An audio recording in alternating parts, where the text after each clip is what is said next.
مش نهايه الدنيا خالص ان الاهلي يتغلب ولا يخرج من كاس العالم للانديه. تعالوا نشوف بالظبط احنا زعلانين ليه؟ ايه اللي مخلينا متضايقين وزعلانين من النادي الاهلي في الماتشين اللي فاتوا؟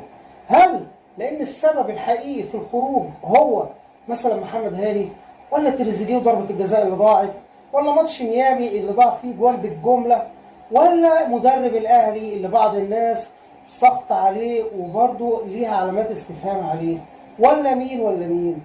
تعال نشوف كل الكلام دوت ونناقشه مع بعض، لان الاهلي فريق كبير وفريق عظيم وبيعرف يتخطى من اي نقطه، عشان كده هو دايما في المقدمه وهو نادي القرن.